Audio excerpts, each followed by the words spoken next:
Big Jim Collie says he doesn't like to eat on an empty stomach, so you'll find no cornflakes on his table. He starts the day as he means to continue, with a wee dram. It's what a Scotsman might call the moonshine breakfast. But to Big Jim, it's an important curtain raiser to a rather special day. Jim's a Scottish crofter. He lives alone in a tin-roofed bothy in the foothills of the Cairngorms. Normally, he'd be looking after his sheep and cows. This morning, though, it's a question of getting himself into the right frame of mind for a most unusual journey.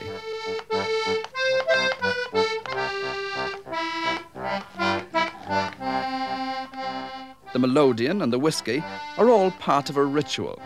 It's always like this before he makes one of his famous visits to Braemar. That town's over 60 miles away by road, but Jim knows a shortcut. The Lairig Ghru, the highest pass in the highest mountain range in Britain. This way, it's only 22 miles to Braemar. To get there, however, you've got to cross some of the wildest and most intractable terrain in Scotland. Jim agrees it's tough, but the Lairig holds no horrors for him. After all, as everyone in these parts knows, he's got his own secret weapon.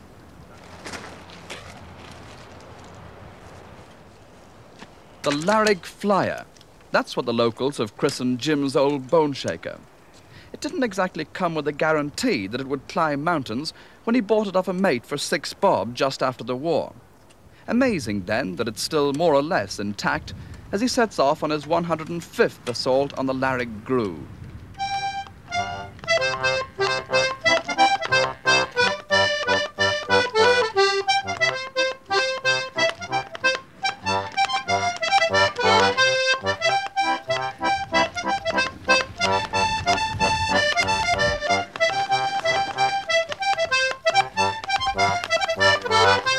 There's nothing particularly definite about Jim's trips across the Lairig.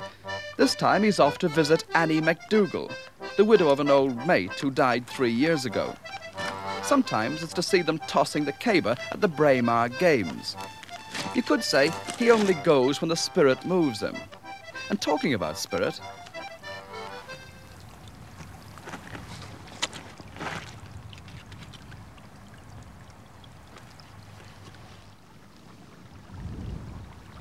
I've done this for years, and I think it's the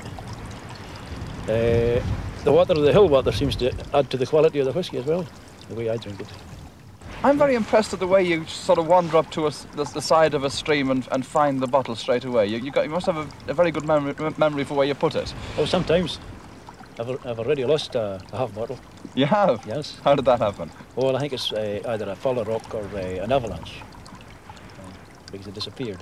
An avalanche isn't too good for the whisky, eh? Oh no, I'm afraid not. I'm surprised the bike stands up to it. Oh, it doesn't. Sometimes it collapses. Or have a puncture, broken chain, or broken pedals and such like. What do you do if your bike collapses, though? Do you leave it and walk on, or what? Oh no. You got a puncture? Oh, I had a puncture last year. Every year I have a puncture. What do you do? I just carry on, pull the tube out and carry on flat. Well, you've only gone 6 miles already, Jim, and you've had a drop of whisky. There's 18 miles to go. Whatever are you going to do for the rest of the journey? I would have some more on the way. I have another little cargo in readiness for the journey.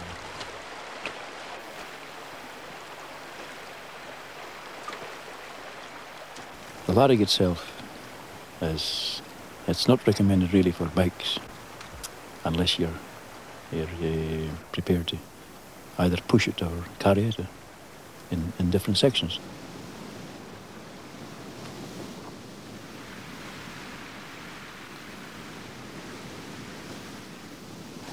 Oh, and on the journey I'll maybe drink not much more than 3/4 of a bottle on the outward journey, and the same again on the return journey. But on the way, I leave a certain amount there for the return journey. But then it's very tasty, and I have a lunch there as well, and wash it down with the dram, maybe 2 drams. And that carries on for the next 5 or 6 miles. Well, by that time, that's getting near the end of the rough journey. And by this time, you're looking forward to entering Mar Lodge for a good beverage there. Maybe 3 pints of beer, one after the other. When you come, you drink the first one. You don't get the taste of it, but you get the taste of the third pint, and then you're set for the night. Well, after 22 miles, 6 hours, and 3/4 of a bottle of whisky, not to mention those 3 pints of beer, with bicycle somehow still in one piece, Jim finally arrives at Annie's door.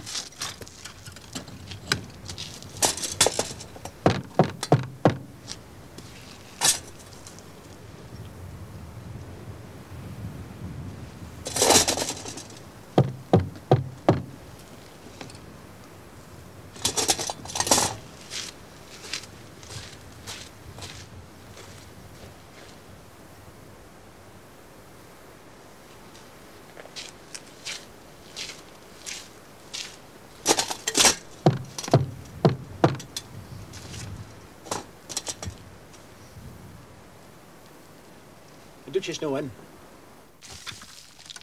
Annie's not in. To a lesser man, such a quirk of fate would be too hard to bear. But Big Jim Collie's made of sterner stuff.